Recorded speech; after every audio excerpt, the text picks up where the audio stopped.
We're here for everybody's worst day of their life, usually. Do not move him unless he's in danger. We are the best multitaskers ever. All right, we'll see you soon. When you need help, they're there for you.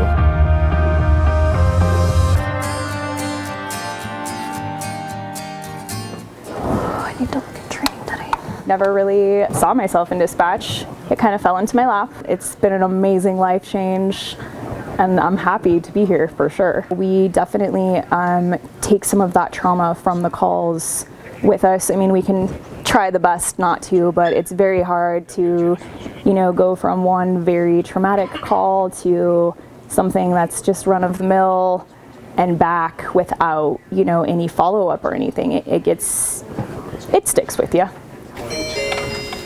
Third generation firefighter, long line of family of service. Here I am, probably 12, 13 years now with the organization, doing dispatch. Was a firefighter at one point as well. It's a well-rounded profession, but it's a different profession that you got to have a lot of true grit for. The intrigue of coming in every day when you wake up ready to come into work, not knowing what it's going to bring and who you're going to talk to today, who you're going to help, what kind of call you're going to have, what kind of situation. In a way, it keeps us fresh and on our toes. We're able to learn from those things and be better for it. So each call makes us better for the next one. We have crazy days, but it's not always crazy. I fell into dispatching for Arvada Fire years ago, 2001, as a part-time job. And that summer, somebody left and actually came to the South Metro and became a firefighter, so I took a full-time job there and have been dispatching ever since. I've had lots. The one that people still remember me for was a year ago during Telecommunicators Week. I took a childbirth, and it was actually my first baby born that I actually did over the phone. I'm always either right before or right after. There's so many. I don't know that I have a worst. The ones that get you are several times I've been the last person that anybody's ever spoken to. They've died while they're talking to me on the phone. Deputy Parish call was still surreal. That one was probably more like you're not even sure what was really going on. I started EMS in 2008. I just love it. I think it's really fulfilling, and I really enjoy what I do, and it's just every day I know that it's going to be something new and it's ever changing. It takes a lot of time and practice. Even still today, you're still like, what mouse do I use? So it's like, always those moments. I think the best calls is when they just really appreciate what you're doing and they get the help that they need no matter what's going on. It just always feels good to know that someone's there and in their worst time, and then you're right there on the phone with them until somebody gets there and they can actually get that help. The toughest call I ever had was when I spoke with an elderly male who was having difficulty breathing, and he was alone at home and he collapsed and he passed away on the phone with me. So that was pretty awful for me to have listened to. I heard his last breath, and I couldn't believe that was me who was there with him, supporting him till that end. So that really kind of solidified my career. Wanting to stay in dispatch was, I actually made the difference for him because he didn't die alone. Like, even still today, I'm like, whew, still emotional about it. First responders late in my life. I was with a reserve firefighter with Arvada for 5 years. Then I became a street paramedic in Commerce City, did that for a few years, and kind of wanted to get off the street, so I came look for something different where I still can make a difference and help. We'll just help try to organize the chaos and keep everything under control and where it belongs. We were called to a diabetic problem. Ended up being the gentleman ended up having a pretty advanced brain tumor he didn't know about. And it was a week before Christmas. And he was at work for extra money to help his family out for Christmas. Just everything together. Just unexpected, can't say Christmas gift, but. I did police and fire dispatching and call taking all at Aurora, so I was well versed in the fire world, but doing it all the time now. We get the adrenaline just like the crews do.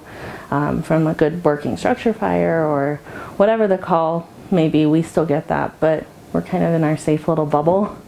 So it's the best of both worlds, in my opinion, when those big incidents or the multiple smaller incidents and come together, we all work together as a team. We help each other out. We, you know, if somebody's busy on another radio channel, somebody else will grab their radio traffic and make sure that everybody's taken care of and that everybody's accounted for. And that's the best part, is when it's busy like that. It really shows the teamwork. We do 24-hour shifts, so we're really family. We live together, 9 or 10 days a month. It brings a level of service to the citizens that is pretty exceptional. Just like a lot of the firefighters, they're a big family. We do a lot of the same stuff here. So as you follow me, we're going to go down to the bunk rooms. So what this allows us to do is we have people sleeping down the hall. We have less people on the floor at night, and we can wake them up. And they have 90 seconds. They've got a shoot time, just like our responders. So what we do is we have 4 bunk rooms. We have 8 beds. We have sleep rotations. We have dispatchers that go to bed at 1800, and then we do a crew change at midnight. Those dispatchers wake up, other ones go to bed, and then everyone's out back on the floor at 6 a.m. Get ready for the next shift and crew change. We use the first in station alerting just like the firehouses, and that allows us to wake up our dispatchers as well. Battalion Chief response. MetCom's always been progressive in trying to be the industry leader in doing new things, trying new things. We've got 7 people per shift, and so the family's gotten much bigger, but we still have that family feel. Our crews specifically monitor anywhere from 21 to 30 radio channels at any given time.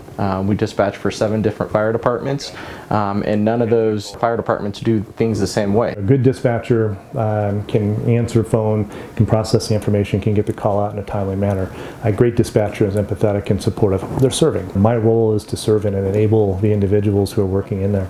And as long as I stay focused on my key objective, which is to make sure they've got the tools, the resource, the training, knowledge, everything that they need to be successful, then honestly it's kind of hard to fail. This is the brain of kind of our job.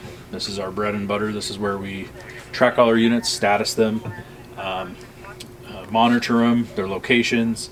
It's also where we generate the calls, where we build the calls, take the information and go from there.